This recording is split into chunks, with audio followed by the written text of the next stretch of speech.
Lundi 3 janvier, Madame, Monsieur, bonsoir. Tout de suite, les titres de ce journal.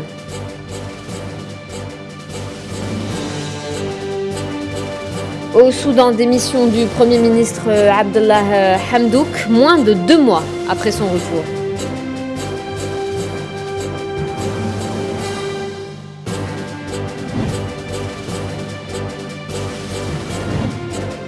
En Europe, un haut responsable ukrainien dément la présence militaire massive des troupes russes à la frontière. Les détails dans ce journal.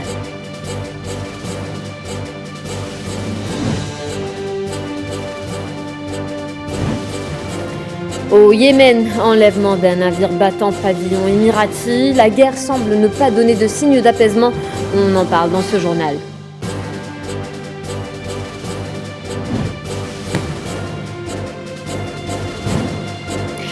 Énergie, un nouveau secrétaire général nommé à la tête de l'OPEP. Il s'agit du Koweïtien Haitham El-Raïs.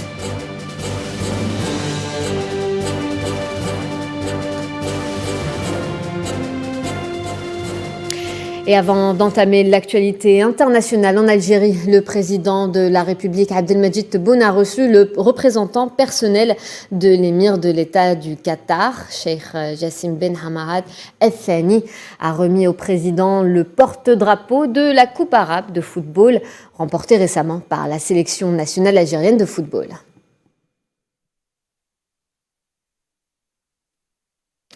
Au Soudan, le Premier ministre Abdallah Hamdouk a annoncé sa démission hier soir, moins de 2 mois après être revenu au pouvoir dans le cadre d'un accord politique conclu avec le président du Conseil de souveraineté, Abdel Fattah el-Burhan. Les détails avec Souhila Akilal. Il avait menacé à plusieurs reprises de démissionner, faute de consensus, c'est désormais chose faite. Le Premier ministre soudanais, Abdallah Hamdouk, a annoncé dimanche soir, dans un discours télévisé, sa démission du poste de Premier ministre après une nouvelle journée de manifestation, durant laquelle au moins 2 personnes ont été tuées. Cher peuple, j'ai décidé de vous restituer ce qui vous est dû et vous annonce ma démission du poste de Premier ministre, laissant la place à quelqu'un d'autre pour continuer la mission et prendre les rênes du pays durant cette transition et d'en faire un État civil et démocratique. Abdallah Hamdouk a rappelé avoir fait de son mieux pour empêcher le Soudan de sombrer dans la violence, mais en raison de la fragmentation des forces politiques et des conflits entre les composantes de la transition, il ne voyait pas d'autre solution que de céder sa place. Il a par ailleurs estimé que le dialogue était la seule solution pour une sortie de crise. La solution à cette crise qui dure depuis plus de 6 décennies est le dialogue autour d'une table où seront représentées toutes les composantes de la société soudanaise et de l'État, afin de se mettre d'accord sur une charte nationale et mettre en place une feuille de route pour mener à bien la transition démocratique. Depuis le coup de force du 25 octobre 2021, le Soudan peine à se remettre des tensions politiques liées notamment au dernier coup de force de l'armée. L'accord du 21 novembre dernier, signé entre Abdel Fattah el-Burhan et Abdallah Hamdouk, dans lequel les 2 parties se sont engagées à travailler ensemble pour achever la transition démocratique, a été rejeté par les forces politiques et civiles soudanaises. Et au lendemain de la démission du désormais ex-premier ministre soudanais Abdallah Hamdouk, le chef de l'armée, Abdel Fattah el-Burhan, a déclaré qu'il est nécessaire d'aller avec un gouvernement indépendant, formé par des technocrates avec des prérogatives limitées. Par ailleurs, il a également insisté sur le fait que l'armée veille à la préservation de la paix et de la sécurité du peuple soudanais. Et dans le même sujet, l'ancien porte-parole du Premier ministre démissionnaire, Abdallah Hamdouk, s'est exprimé au sujet du retrait du désormais ancien chef du gouvernement soudanais. On l'écoute. Les scénarios envisageables sont multiples, parmi lesquels je retiendrai la possibilité d'un nouveau coup de force militaire, la poursuite de la confrontation ou encore le marchandage politique. Mais les plus probables restent tout de même les 2 premiers, car la situation s'est gravement enlisée. Peut-être que la confrontation permettra au peuple de triompher et mènera à la constitution d'un pouvoir civil.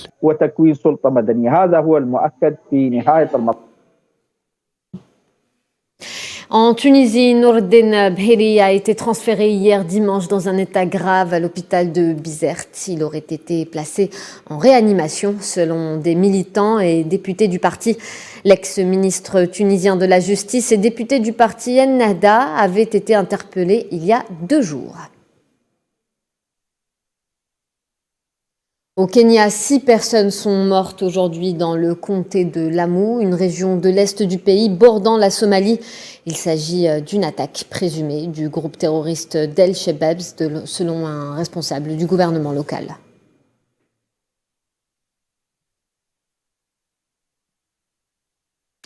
Et puis en Somalie, au moins 2 personnes, dont un homme âgé, ont été tuées dans l'explosion d'une bombe à la périphérie de la capitale Mogadiscio hier après-midi.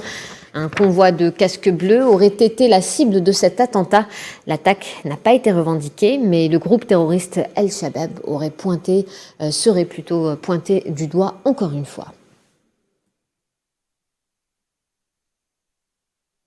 Situation sécuritaire toujours tendue au Burkina Faso. Des hommes armés ont attaqué samedi des positions des forces armées burkinabées dans la localité de Gomboro, non loin de la frontière malienne, selon l'état-major général des armées. Dans la riposte et la contre-offensive, les forces armées burkinabées ont neutralisé 29 terroristes. Et dans le dossier santé, l'Ouganda, après 2 ans de restrictions strictes en raison de la pandémie de la Covid-19, les Ougandais pourront de nouveau emprunter les transports publics, aller à l'école et dans les bars et discothèques. L'annonce a été faite ce week-end par le président Yoweri Museveni. Bien que le virus n'ait pas encore été éradiqué, le chef d'État ougandais mise sur la campagne de vaccination pour endiguer de nouveaux cas.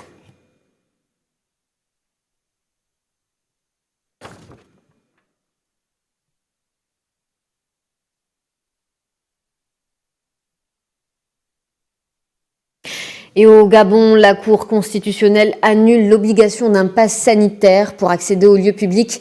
Elle a annulé pour une seconde fois consécutive un arrêté du gouvernement concernant des nouvelles mesures contre la Covid-19.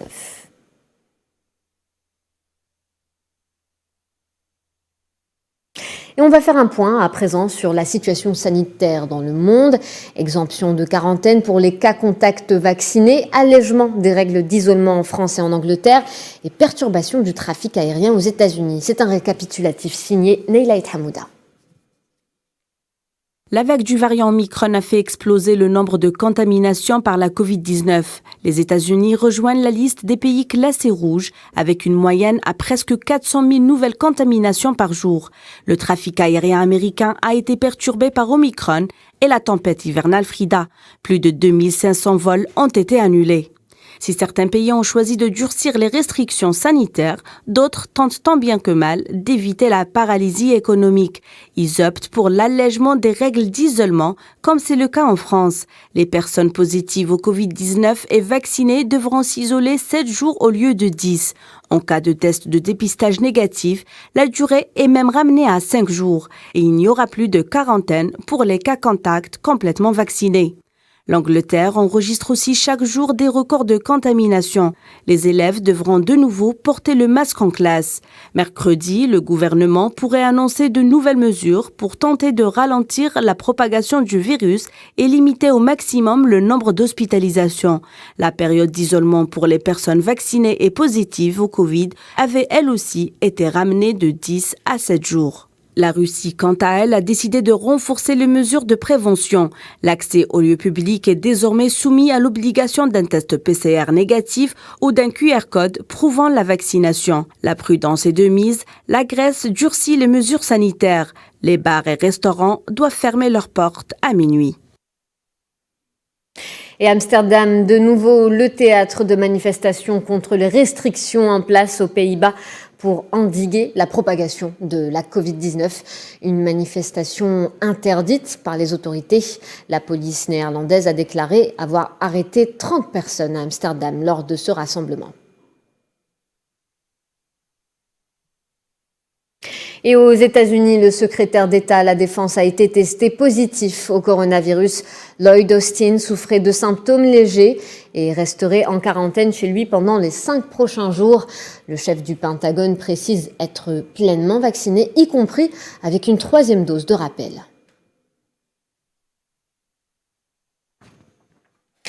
Et dans un autre sujet, le service de surveillance douanière de l'Agence espagnole des impôts est intervenu dans les eaux à l'est du détroit de Gibraltar pour saisir un bateau semi-rigide, un bateau qui transportait près de 5 tonnes de hashish. Le service a procédé à l'arrestation de ses 3 membres d'équipage, tous de nationalité marocaine d'après les médias locaux.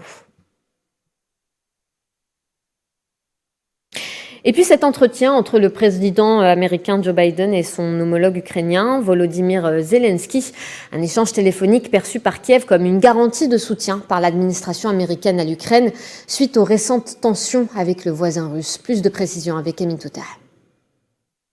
Quelques jours après l'échange téléphonique entre Joe Biden et Vladimir Poutine, le président américain s'est entretenu avec son homologue ukrainien Volodymyr Zelensky. Un appel à travers lequel la Maison-Blanche a exprimé son soutien à l'Ukraine quant à la sauvegarde de son territoire et sa souveraineté. Sur son compte Twitter, le président ukrainien a mis l'accent sur la nature des relations entre Kiev et Washington et l'engagement des 2 parties pour maintenir la paix en Europe en privilégiant la désescalade. Cet appel précède le rendez-vous du 9 et 10 janvier à Genève, pour lequel la Russie et les États-Unis auront des pourparlers sur la situation en Ukraine. Une réunion qui sera suivie le 12 janvier d'une rencontre Russie-OTAN, puis le 13 janvier avec l'Organisation pour la sécurité et la coopération en Europe. Un enchaînement de contacts entre la Maison-Blanche, Kiev et Moscou en pleine tension entre la Russie et l'Occident après les mouvements de l'armée russe près de la frontière ukrainienne. Moscou a exigé des garanties de sécurité après avoir accusé l'Occident de vouloir s'élargir à l'est du continent à travers l'Alliance Atlantique OTAN. Néanmoins, la voie diplomatique reste de mise pour la rencontre de Genève dans 7 jours, même si la situation sur le terrain est confuse, due essentiellement à un précédent compliqué entre les 2 puissances mondiales et un conflit ukrainien interne qui a du mal à se dénouer depuis 2014. Et alors que la crise ukrainienne bat son plein, le secrétaire du Conseil de sécurité, Oleksiy Danilov, dément la présence militaire massive des troupes russes à la frontière ukrainienne, qualifiant la menace russe d'attaquer l'Ukraine d'emballement médiatique. Le haut responsable déclare, je cite, « Il n'existe pas de menace d'attaque russe à la frontière ukrainienne ». Fin de citation. Tinhinen Makassi nous fournit plus de détails. C'est un nouveau rebondissement dans le bras de fer qui oppose Moscou, Kiev et ses alliés. Le secrétaire du Conseil de sécurité ukrainien Oleksiy Danilov dément la présence massive de militaires russes le long de sa frontière ukrainienne. Ces déclarations interviennent alors que le conflit qui oppose la Russie, l'Ukraine et ses alliés, principalement des pays membres de l'OTAN, est à son paroxysme. D'ailleurs, les déclarations incendiaires fusent de tous les côtés. Certains observateurs parlent même de guerre des mots. Pas loin que le 2 janvier dernier, un communiqué de la Maison-Blanche publié après l'entretien téléphonique entre Joe Biden et son homologue ukrainien Volodymyr Zelensky a indiqué, je cite, « Les États-Unis et ses alliés répondront énergiquement si la Russie envahit l'Ukraine ». En dépit de cette montée de temps, les différentes parties se disent vouloir favoriser une solution diplomatique pour une sortie de crise. D'ailleurs, dès le 9 et 10 janvier prochain, des pourparlers auront lieu à Genève entre la Russie et les États-Unis. Ils seront menés par la vice-secrétaire d'État américain Wendy Sherman et son homologue russe Sergei Rabiakov. Ils seront suivis le 12 janvier d'une rencontre Russie-OTAN, puis le 13 janvier d'une réunion dans le cadre de l'Organisation pour la sécurité et la coopération en Europe.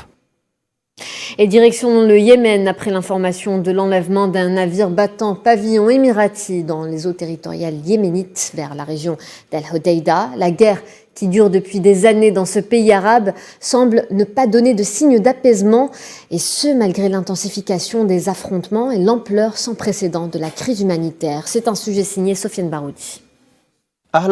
Le porte-parole des forces de défense yéménites liées à Ansarallah, le général Yahya Sari', a annoncé hier l'enlèvement d'un navire battant pavillon émirati au large d'Al-Hodeïda, zone disputée de haute importance stratégique sur les rives de la mer Rouge.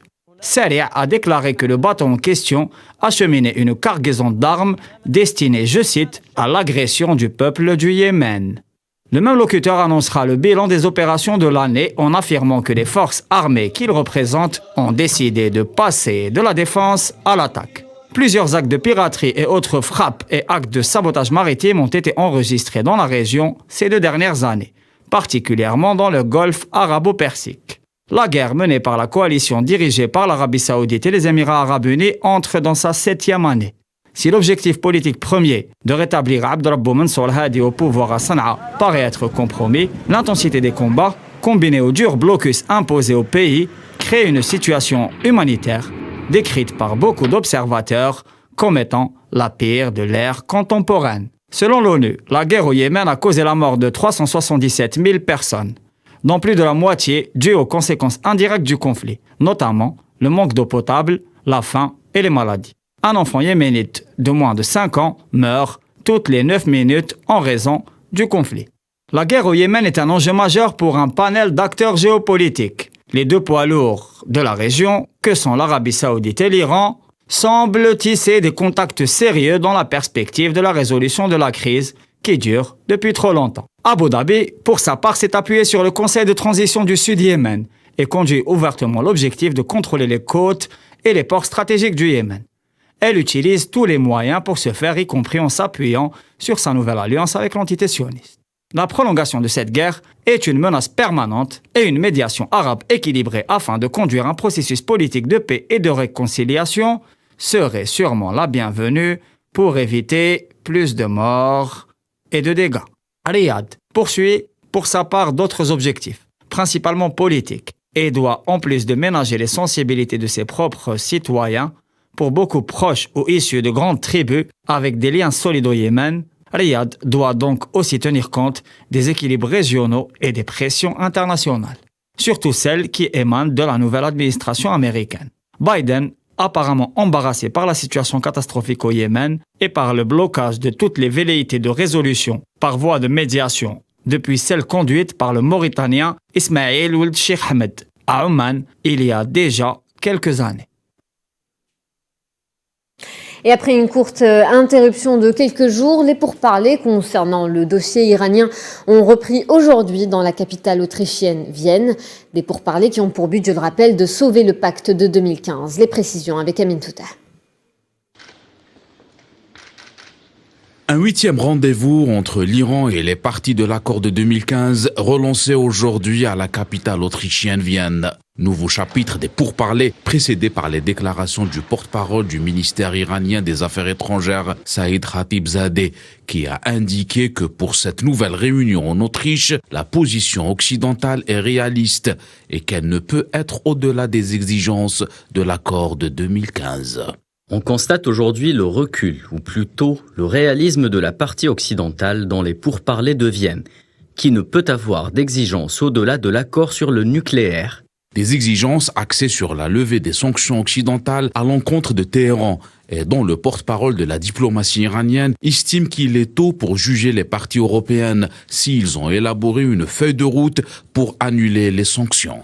Un autre cycle de négociations qui se déroule sont des pourparlers directs entre l'Iran et les États-Unis. La Maison-Blanche s'était retirée du pacte sur le nucléaire en 2018 sur décision de Donald Trump. À l'époque, le président républicain jugeait que l'accord de 2015 n'a pas apaisé la situation.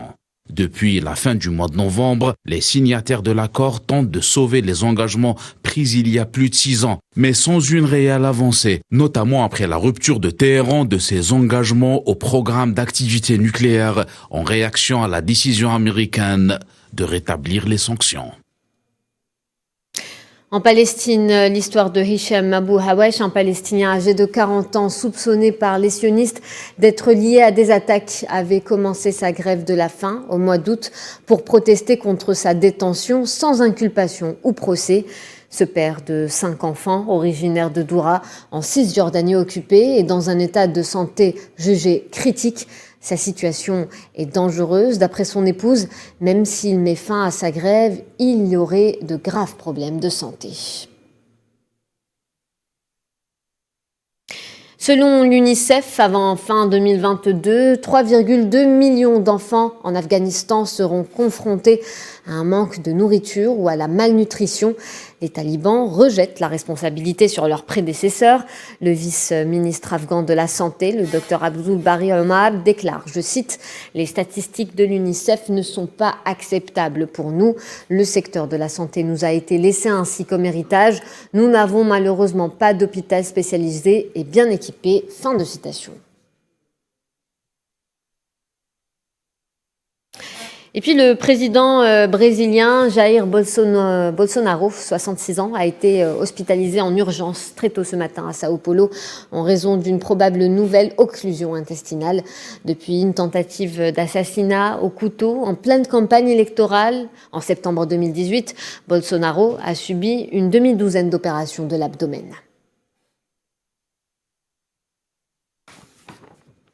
Et puis on va parler économie, zoom sur le secteur de l'énergie en Algérie. On va parler hydrocarbures suite à l'entretien spécial accordé par le président directeur général de la Sonatrach, Toufiq Haqqar, à Al24 News, dans lequel il est revenu notamment sur les performances enregistrées par le groupe énergétique durant l'année 2021. On l'écoute. En termes de production, nous avons réalisé quand même des taux de croissance appréciables. Pour la production primaire des hydrocarbures, nous avons enregistré un taux de croissance de 5%. En termes de production des raffineries, nous avons enregistré un taux de 1%. Et pour la production du gaz naturel liquéfié, nous avons quand même réalisé 14%. C'est des taux très appréciables.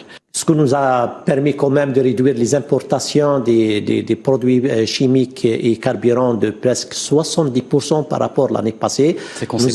C'est très conséquent. Nous avons continué notre politique de réduire au maximum les importations. Et toujours dans le cadre de cet entretien, Toufiq Haqqar s'est également exprimé sur la stratégie de Sonatrach vis-à-vis de ses exportations de gaz vers l'Espagne. Si on peut résumer quelles sont les nouveautés de la loi 1913 sur les hydrocarbures, on peut le résumer en trois axes principalement. Premièrement, nous avons réduit la bureaucratie au maximum, donc le recours aux administrations et les autorisations, beaucoup d'autorisations, nous avons réduit tout ça. Nous avons désigné l'agence, l'ARH, comme guichet unique pour tout le traitement des autorisations. Donc ça, c'est très important pour un partenaire, un investisseur étranger. Donc il doit consacrer le maximum et la majorité de son temps pour le travail, pour réaliser les opérations pétrolières, plutôt de courir derrière les administrations algériennes et d'avoir les autorisations nécessaires. Ça, en premier lieu. Le deuxième axe, c'est un petit peu, nous avons donné une flexibilité importante pour le choix de la nature du contrat. Nous avons les trois types de contrats, le contrat de participation, le contrat de partage de production et le contrat de service à risque. C'est les trois différents contrats qui existent dans le monde oil and gas. Donc, le partenaire étranger, il a la possibilité, en concertation avec Sonatrach qui est NAF, de choisir la nature du contrat. Le troisième axe, c'est l'axe quand même c'est un axe très important, c'est le poids de la fiscalité que nous l'avons réduit par rapport aux anciennes lois. Enfin, le dirigeant du premier groupe public algérien est revenu sur son partenariat et ses projets avec l'italien Eni en Algérie, mais également dans d'autres marchés africains. On écoute encore une fois. Effectivement, premièrement, Eni est un partenaire historique pour Sonatrach et pour l'Algérie. Donc, on ne va pas revenir ici sur l'histoire des relations entre les deux sociétés et les deux pays. Nous avons une relation quand même stratégique pour le développement des activités ici déjà en Algérie. Donc nous avons une relation, une vision à moyen et long terme pour le développement de toutes les activités, soit oil and gas et les énergies nouvelles et renouvelables. Et on est en train de discuter des opportunités. Nous sommes présents en Libye, donc on va revenir, Inch'Allah, le plus tôt dès que les conditions se réunissent au niveau de la Libye pour premièrement revenir pour développer nos activités. Et bien sûr, nous avons des discussions avec notre partenaire Eni pour d'autres activités. Et vous pourrez voir l'intégralité de cet entretien spécial accordé par le président directeur général de la Sonatrach, interviewé par notre journaliste Khéledine Batache juste après le journal télévisé. Toujours le secteur de l'énergie, avec cette information qui vient à peine de tomber, le Koweïtien Haitham El-Raïs a été nommé ce lundi secrétaire général de l'Organisation des pays exportateurs de pétrole. C'est ce qu'a annoncé le cartel à la veille de sa réunion mensuelle. Fort d'une expérience de plusieurs décennies dans le secteur, le nouveau patron de l'organisation intergouvernementale prendra ses fonctions en août pour une durée de 3 ans. Il remplacera le Nigérian Mohamed Barkindo en poste depuis 2016. Et dans le même sillage, le comité technique conjoint JTC de la déclaration de coopération signée par les membres de l'OPEP et non OPEP a tenu aujourd'hui sa 58e réunion par vidéoconférence pour examiner les conditions du marché mondial du pétrole.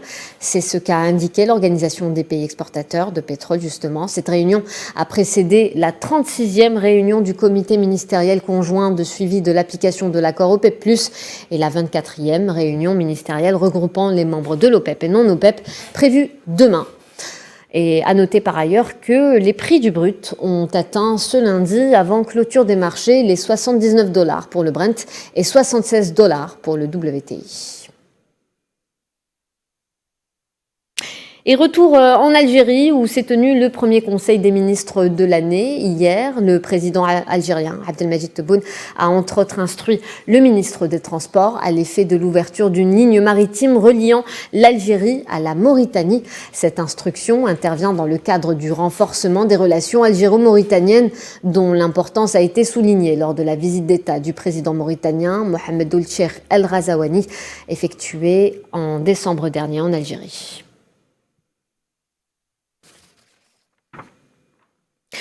On va continuer à parler économie, justement. Nous allons à présent nous pencher sur un phénomène qui est plutôt passé inaperçu en 2021. Il s'agit de la cybercriminalité ciblant les entreprises, notamment via les ransomware ou rançons logiciels, qu'il s'agisse de piratage de données confidentielles ou d'hameçonnage. Les hackers n'ont pas chômé en 2021. C'est un sujet signé Khalid Mbatash.